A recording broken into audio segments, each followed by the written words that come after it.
Bendiciones, hermano. Ya estamos una vez más en el libro de Lucas, capítulo 7, del 1 al 10. Estos son los milagros de Jesús. Yo sé que me has estado siguiendo y escuchando ya en otros videos. Por ahí he hecho una carpeta de reproducciones donde puedes ir a los otros episodios ya de los milagros de Jesús. Llevamos casi 10 con este video que se está haciendo el día de hoy. Te mando un saludo, te mando bendiciones de donde me estés escuchando, ya sea en tu casa, en tu carro, en tu trabajo, y que Dios te siga prosperando. Así que rápidamente, si no tienes una Biblia o si cuentas con un dispositivo o si quieres pasar a leerlo conmigo aquí a la pantalla, estaré compartiendo el pasaje también aquí de Lucas, el que vamos a trabajar de hoy. Hoy vamos a estar hablando de un centurión, de Jesús, de un grupo de ancianos de judíos y de un siervo. Así que no te pierdas este episodio, va a estar muy interesante el día de hoy. Vamos a ver qué nos enseña Jesús, qué aplicaciones podemos sacar de esta lección y cómo afecta nuestra vida cristiana aún en el presente. Así que vayamos pues a nuestro texto de Lucas y vamos a estar en el capítulo 7 del 1 al 10. He marcado algunas frases como en algunas otras ocasiones para que también vayas mirando cómo es que voy haciendo estos pequeños marcaciones. Con esto me ayudo a que mi contexto y a que estas palabras tengan sentido cuando estoy tratando de interpretar mi texto. Entonces también cuento con un cuaderno con el que me apoyo. En este cuaderno hago mis observaciones, mi interpretación y aplicaciones. Eso ayuda mucho para que nosotros podamos ir creciendo en conocimiento y que también oremos al Señor para que seamos guiados por el Espíritu Santo a entender su palabra. Entonces vayamos pues al versículo 1. Si tomo un poco de tiempo, no te me desesperes, vamos a aprender muchas cosas de este centurión, de este hombre, así que no te vayas. Empiezo con el versículo 1 y dice: después que hubo terminado todas sus palabras al pueblo que le oía, entró en Capernaum. Bueno, pues vamos a mirar dónde se encontraba Jesús antes de entrar a Capernaum. En el capítulo 6, verso 12, nos narró el doctor Lucas que Jesús había subido a un monte a orar y que había pasado toda la noche ahí orando al Padre, a su Padre. Entonces es probable que se trate del monte de las bienaventuranzas, como te lo dije en el video pasado. En el capítulo 6 del versículo 17, Jesús desciende de ese monte junto con los discípulos, junto con aquellos que le seguían, junto con los apóstoles ya nombrados también. Acuérdate que también te lo dije en el capítulo 6. Y llegan, descienden del monte y se ponen en un lugar llano. Este lugar llano pues es una superficie plana, ¿verdad? Jesús se pone ahí y Jesús predica o enseña. Es probable que este llano también se trate de las costas del mar de Galilea. A partir de esos versículos, el Señor comienza a dar una serie de enseñanzas.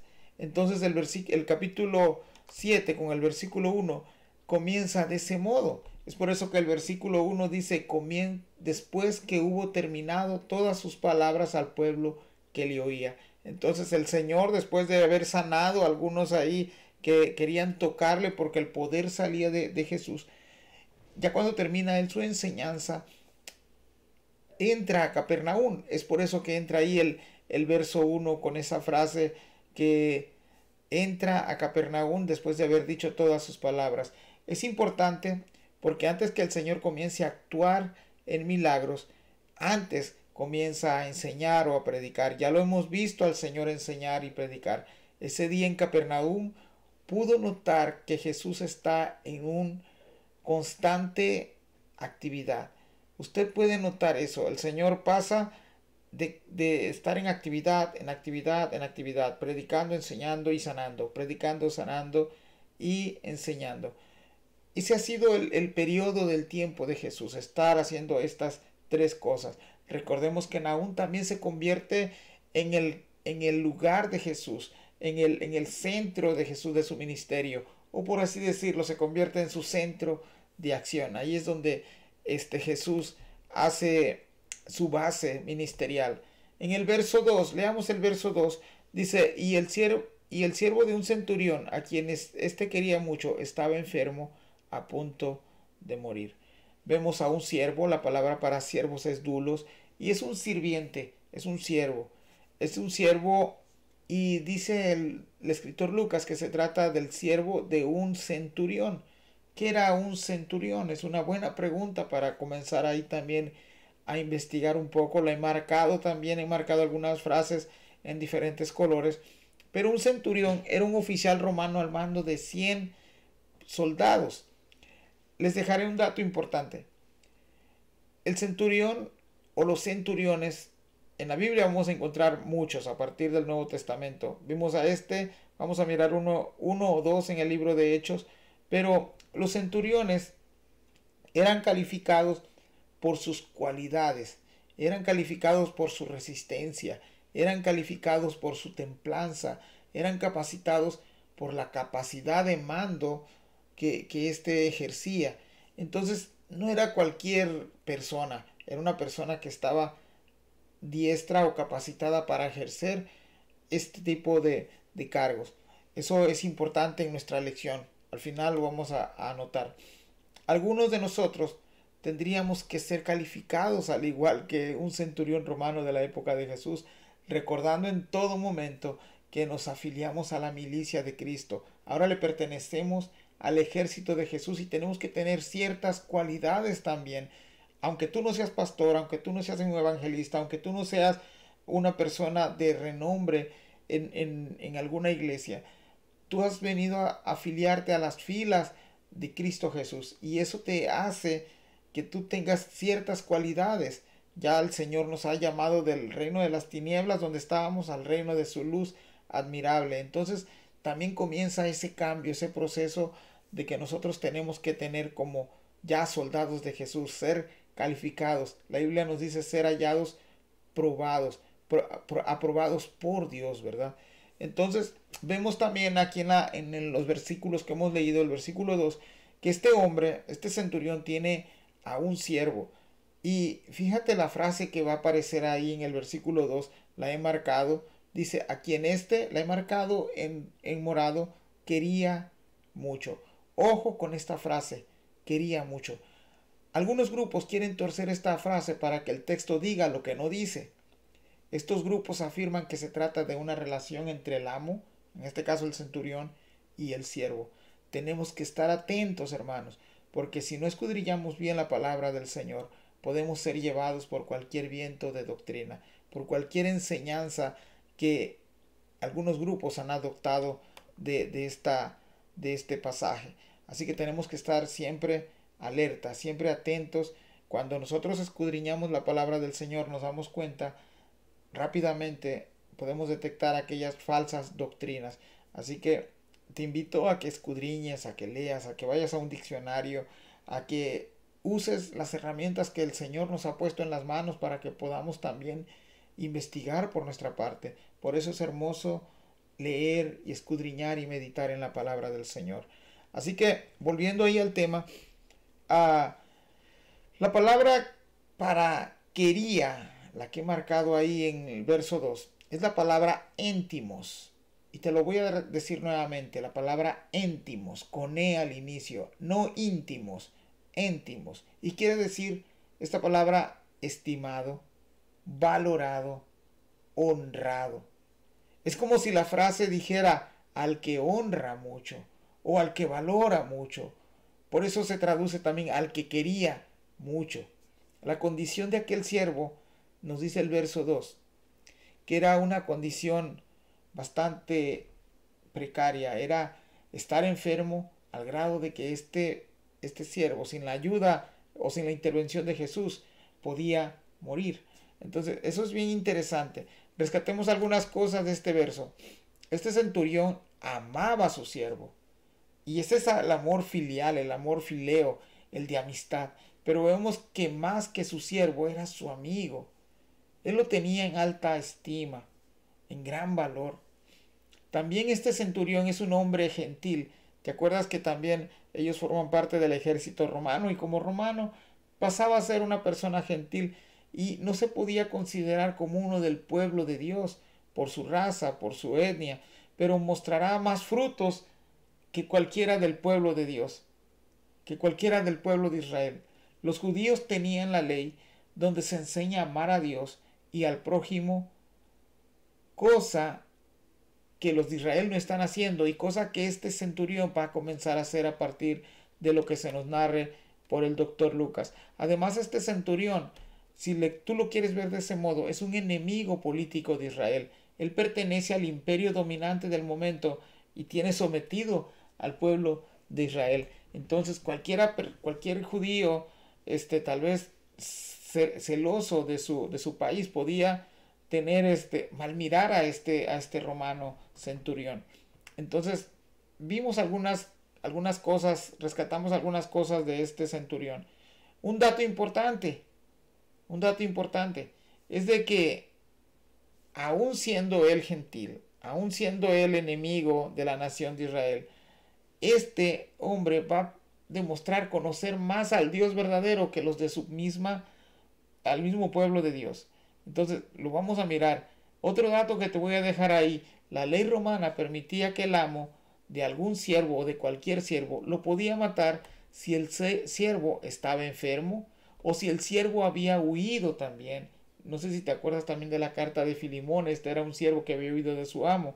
También podía matarlo si este siervo era fracturado o se lastimaba. Entonces, esto era una pérdida para el amo, por así decirlo, porque pues alguien que se lastimaba y se fracturaba algún músculo o alguna extremidad, pues se consideraba inservible. Entonces el amo tenía todo el derecho de poder matar a este siervo. Entonces, algo triste, algo, yo sé que suena como cruel, pero este hombre deja a un lado su ley terrenal, su ley de su nación, y ahora es dirigido por la ley de la compasión y del amor. ¿Te has dado cuenta de eso? Hermanos, aquí podemos sacar muchas enseñanzas, podemos sacar muchas aplicaciones para nuestra vida. Vayamos al versículo 3.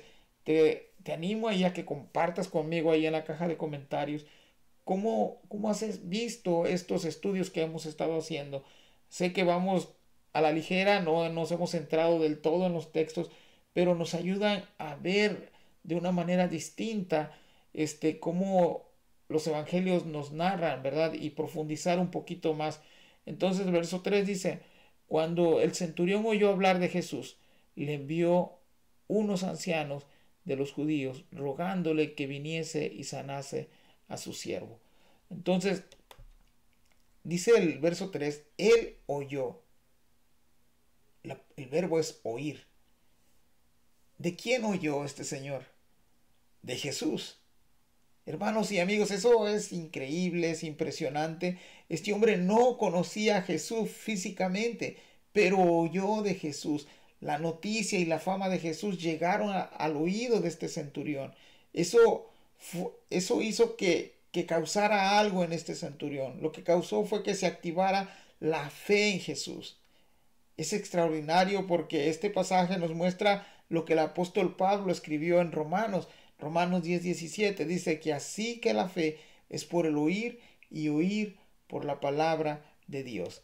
También el apóstol Pablo, lo voy a citar en 2 Corintios 5:7, dice, porque por fe andamos, no por vista. Este hombre no había conocido a Dios, no lo había tenido de cerca. Sin embargo, había escuchado de Jesús, había escuchado del Maestro, había escuchado de aquel que sanaba multitudes, de aquel que venía haciendo milagros, y él creyó. ¿Qué hace el centurión en el verso 3? Envía mensajeros a Jesús, judíos, ancianos. Te hago la pregunta ahí, ¿por qué envió mensajeros y no fue él en persona? Igual te reto a que me dejes ahí algunas razones por las cuales este centurión no quiso ir personalmente en busca de Jesús. O si recuerdas alguna otra anécdota de la Biblia donde alguien no haya querido hacer esto, de ir a buscar a Jesús por algunas razones. Te voy a dar 6 razones. 3 se las voy a poner al centurión y otras 3 a los ancianos. La primera razón por la que este hombre no fue es que él es un gentil. La segunda razón es que es enemigo de Israel en lo político. El 3 es que él se siente indigno de Jesús, no merecedor de Jesús. Ahora, las otras 3 razones por las que él envía a estos ancianos, esas son mis razones y no son razones que la Biblia marque. Yo he notado esas razones, al igual que tú a lo mejor puedes notar otras razones, pero yo he notado que él envía mensajeros, ancianos judíos, porque las canas se respetaban en este momento. Mirar a un anciano en esta época era sinónimo de respeto. Entonces, él los manda, busca a estos mensajeros ancianos. Ahora, también como otra causa por la que puedo poner ahí que Jesús, el centurión envía a estos ancianos es porque son judíos. Ellos sí pueden acercarse en persona a Jesús. Y el punto número 6 que he puesto ahí, porque estos ancianos fueron, estos ancianos sabían del potencial que Jesús venía haciendo en cada ciudad, en cada aldea, en cada sinagoga. Ellos habían ya oído también de Jesús. Ellos no se negaron a la orden del centurión. Entonces, si crees que hay más razones, que las hay, por supuesto, puedes compartirla ahí conmigo también para que otros también vayan leyendo, vayan interactuando juntamente con nosotros. Leamos el versículo 4 y 5. Leo estos dos juntos porque están un poco más cortos. Y ellos vinieron a Jesús y le rogaron con solicitud, diciéndole, es digno de que le concedas esto, porque ama a nuestra nación y nos edificó una sinagoga. Esos sellos que aparecen en el versículo 4 habla de los ancianos judíos que fueron en busca de Jesús. Estos ancianos, hermanos, llegaron con ruego, llegaron intercediendo por aquel centurión. Ellos dicen lo siguiente, están como halagando al centurión, dice, él es digno que le concedas esto. Esa frase de los ancianos habla bien del carácter de un centurión o del centurión o de una persona. Por esa frase podemos saber que este hombre creía en Dios, en el Dios de Israel. También sabemos que era un temeroso de Dios, que era amoroso con su prójimo, que era amable y compasivo. Eso demuestra esta frase de los ancianos que llegan a Jesús. Podemos ver que este hombre usó intermediarios para acercarse a Jesús. Y gracias a Dios hoy, por su gracia, por su misericordia, nosotros no necesitamos más intercesores para acercarnos a Jesús. Jesús mismo podemos acudir a Él. Él nos ha abierto esas puertas para que nosotros podamos acudir personalmente ante su trono de gracia. Aunque por otro lado tampoco somos dignos de acercarnos a Él. Jesús nos recibe con los brazos abiertos. Pero una frase que también me resalta ahí en el versículo 5 dice, porque ama a nuestra nación. Él amaba al pueblo de Dios, a pesar de ser un gentil. Y además, dicen, ellos agregan, y nos edificó una sinagoga. Este hombre no solamente ama a Jesús con palabras, sino que sus hechos también lo demuestran, al grado de que puso los recursos de él mismo a los pies de Jesús, a los pies del Dios de Israel, ¿verdad? Al construir una sinagoga. Es un benefactor, alguien dadivoso, alguien generoso, no solamente con el prójimo, también con las cosas de Dios, y ama al pueblo de Dios. Es como que si los ancianos le dijeran a Jesús, por favor, tienes que hacerlo. Dice los versos que hemos leído, y hay muchas palabras repetitivas, si te has dado cuenta, centurión, siervo, digno. Hay varias palabras que alcancé a ver ahí. La palabra Jesús también se repite varias veces. Y eso demuestra el énfasis en cada palabra, la importancia de cada palabra. Entonces, ellos llegan con ruego a Jesús y le dicen, tienes que hacerlo, Jesús, porque Él ama al pueblo, porque Él ama al prójimo, porque Él ama a Dios con sus recursos. Y finalmente vamos a leer 6 y 7 también juntos. Dice el 6 y el 7. Y Jesús fue con ellos. Pero cuando ya no estaban lejos de la casa, el centurión envió a él unos amigos diciéndole: Señor, no te molestes, pues no soy digno de que entres bajo mi techo. Por lo, por lo que ni aún me tuve que de digno de venir a ti, pero di la palabra y mi siervo será sano. Vayamos al verso 6. Y es interesante, Cristo accede a venir con este grupo de mensajeros. Y la pregunta que me surge ahí: ¿creen ustedes que Jesús hubiera entrado a la casa de este centurión siendo gentil?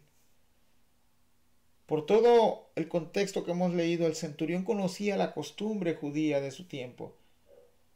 Los judíos no podían entrar según la costumbre a casa de un gentil. Se consideraba algo impuro, se consideraba algo quebrantable, algo que no podían hacer. Eso me recuerda también al relato de Hechos, cuando ocurre con Pedro y Cornelio. También Cornelio, otro centurión, ¿verdad?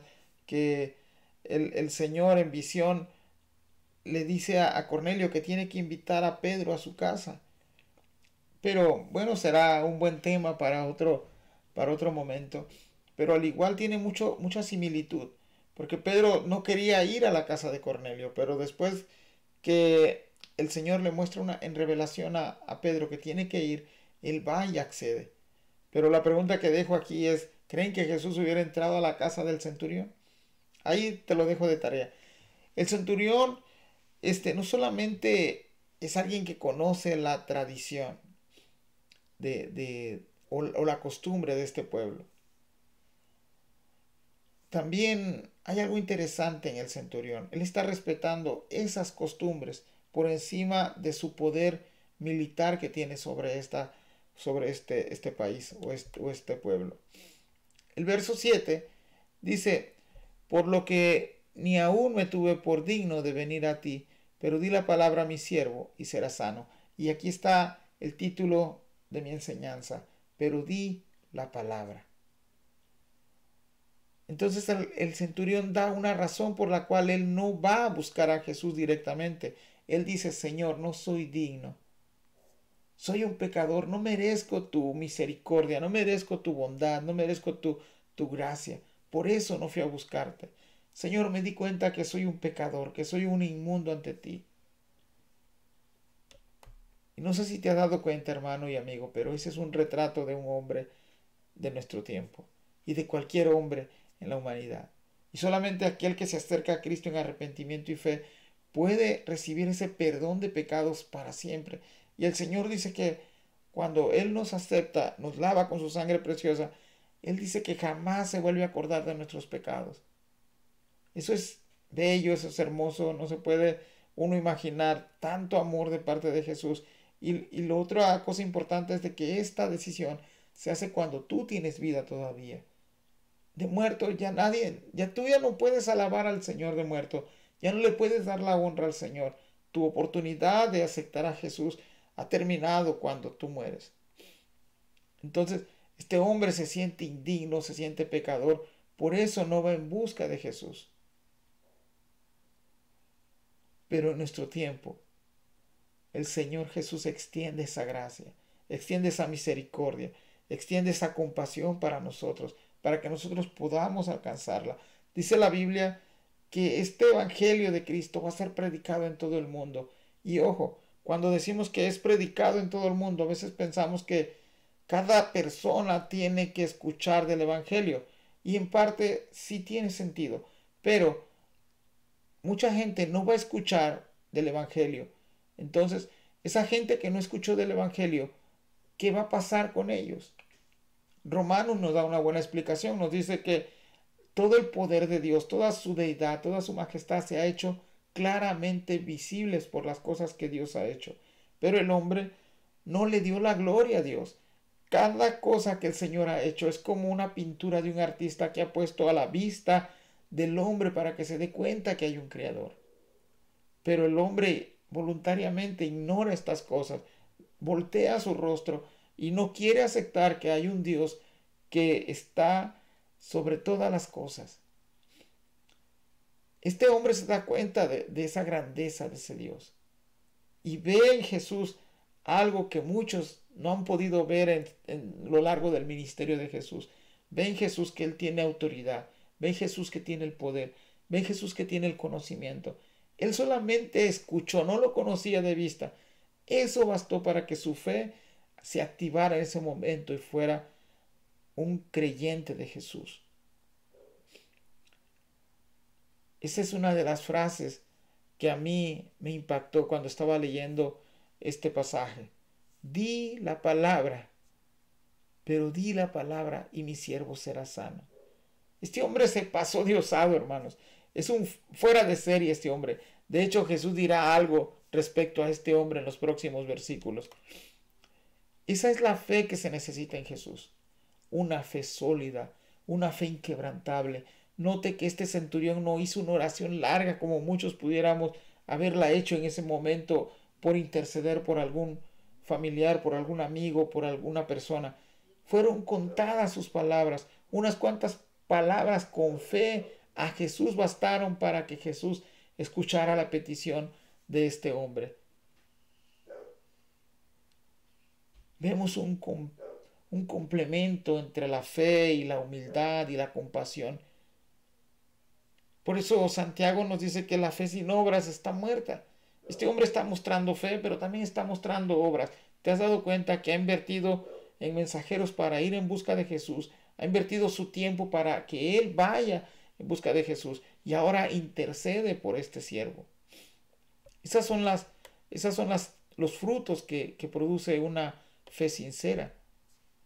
Ahora déjame mostrarte algunos contrastes en la lectura que llevamos del 1 al 6, del 1 al 7. Fíjate, en el verso 4 los mensajeros dijeron del centurión a Jesús, ese hombre es digno que le concedas esto. Y ahora las palabras del centurión, como que si el centurión estuviera en contra de lo que dijeron los ancianos. Estas son las palabras del centurión, no soy digno, Señor. Otro contraste, verso 6, Jesús viene con ellos. Se espera que a lo mejor Jesús entre a la casa de aquel hombre porque viene a petición del centurión. Verso 7, el centurión se siente indigno de que Jesús entre a su casa. Verso 5, ellos halagando al centurión dice, nos edificó una sinagoga. Y el verso 6 dice, pues no soy digno que entres bajo mi techo. Las sinagogas servían como aquel centro de reunión del pueblo donde se capacitaban, donde oían la palabra del Señor, donde eran entrenados, donde había adoración y reverencia. Y este hombre dijo, no soy digno que un ser tan santo como Jesús pise mi techo, entre a mi techo. No soy digno de él. Eso, hermanos, habla de una humildad tremenda de este hombre. ¿Pueden notar estos contrastes? Mientras los ancianos enaltecían a aquel hombre, lo halagaban ante Jesús, él cada vez se humillaba. Él decía, pero di esas palabras, di la palabra. Hermano, date cuenta que Jesús no es como un mago que tiene que estar presente para hacer su truco. Él a la distancia solamente él puede actuar soberanamente. En algunas otras lecciones que ya hemos visto nos damos cuenta de Jesús, cómo Jesús toca, cómo Jesús se acerca a las personas. En algunos otros milagros vamos a ver a Jesús que va a usar hasta su saliva para que él pueda hacer la obra. Pero en esta ocasión solamente bastó su palabra. El verso 8, dice el verso 8, porque también yo soy hombre puesto bajo autoridad y tengo soldados bajo mis órdenes. Y digo a este ve y va, y al otro ven y viene, y a mi siervo haz esto y lo hace. Hermano, él explica cómo funciona el mecanismo de autoridad. Este centurión es un militar y él entiende perfectamente la autoridad de Jesús. Es como si dijera, yo soy un centurión, estoy bajo mando, pero yo también tengo a mando 100 soldados. Yo entiendo perfectamente lo que es estar sometido a la autoridad de alguien y que otros se sometan a mi autoridad. Él sabía que Jesús tenía la autoridad, él sabía que Jesús venía con la autoridad que le fue dada por el Dios Altísimo.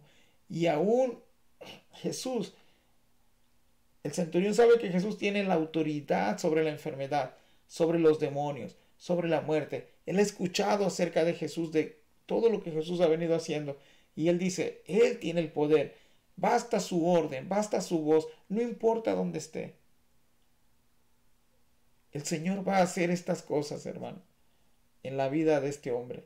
Va a actuar.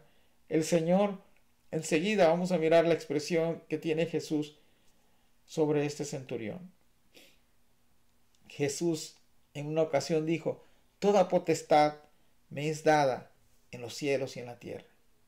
Ese hombre lo creyó, hermano, desde el momento que las noticias de Jesús llegaron a sus oídos, creyó en todas las maravillas y las obras de Jesús. Vayamos al versículo 9. El versículo 9 dice, al oír esto Jesús se maravilló de él y volviéndose dijo a la gente que le seguía, os digo que ni aun en Israel he hallado tanta fe. ¿Te has dado cuenta que he marcado algunas frases en otros colores? Pero date cuenta que el centurión, cuando dio su ejemplo, cómo funciona los rangos de autoridad y cómo la autoridad, aún con la simple voz, hay un comando ahí.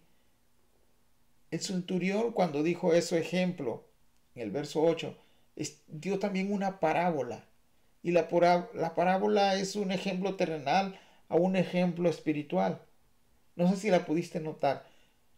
Pero aquella tenacidad y audacia de este hombre al decir cómo funciona la autoridad y cómo la autoridad de Jesús también es similar porque en la parábola, porque ambas cosas tienen autoridad. Obviamente Jesús está sobre toda autoridad, pero esto provocó en Jesús un efecto. Jesús dice que se maravilló de aquel hombre, se maravilló de la fe de aquel hombre, que Jesús se sintió maravillado por la fe puesta en este hombre. Eso es maravilloso, que Jesús se maraville de un hombre con tanta fe, es maravilloso. Puedes notar también que aquella lección fue de un gentil al pueblo que seguía a Jesús. Te hago la pregunta, hermanos, ¿crees que maravillemos a Jesús con nuestra fe? Para este entonces, en el capítulo 7, vemos a Jesús visitando ya muchas aldeas, muchas ciudades, sinagogas, y Jesús dice, no he hallado tanta fe. Esa palabra tanta, va a ser importante. El Señor no dijo que no había fe en el pueblo de Israel, dijo que no había hallado tanta fe. Me viene a la mente también cuando el Señor dice que si tuvieras fe como un grano de mostaza. Este hombre estaba por encima de los hijos de Abraham en fe, hermanos. El que fue justificado, Abraham, el padre de la nación de Israel. Aún siendo gentil el centurión, está por encima de la fe de los hijos de Abraham. En Gálatas 3:7 se nos dice, por consiguiente sabed que los que son de fe, estos son hijos de Abraham. Hermanos, somos hijos de Dios por la fe en su Hijo Jesucristo. No hay otro modo de poder ser hijo de Dios si no es por la fe en Jesús. Cuando las personas dicen que todos somos hijos de Dios, tú puedes decirles sí, siempre y cuando hayas creído en Jesús como el Hijo de Dios, como tu Salvador, como tu Señor, como tu Rey. Porque tristemente a veces nos han vendido la idea que todos somos hijos de Dios, y esto no es cierto. Solamente la Biblia dice que aquellos que le reconocen como su Señor y Salvador vienen a ser hijos de Dios. Y eso es solamente por la justificación por Cristo Jesús. Vamos a terminar en el pasaje 10, hermanos. Discúlpame, ya me llevé varios minutos, pero creo que está interesante. Te invito a que compartas los videos, a que te suscribas si no los has hecho, a que sigas orando por nosotros para que podamos seguir llegando a otros hogares me he dado cuenta que muchos se han suscrito al canal y yo les agradezco, pero les agradecería más que sigamos compartiendo el mensaje. La gente tiene que conocer de este hombre llamado Jesús, al igual que este señor centurión que lo conoció aún de oídas. Entonces el verso 10 dice, y al regresar a casa los que habían sido enviados hallaron sano al siervo que había estado enfermo. Entonces aquellos que fueron enviados regresan a casa del centurión y se encuentra que el enfermo era un ex enfermo.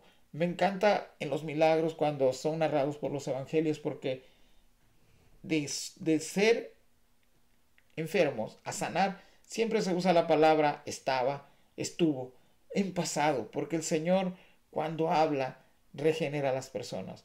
Nosotros, dice el apóstol Pablo, y estos eran algunos de ustedes, y empieza a dar una lista: fornicarios, adúlteros, mentirosos.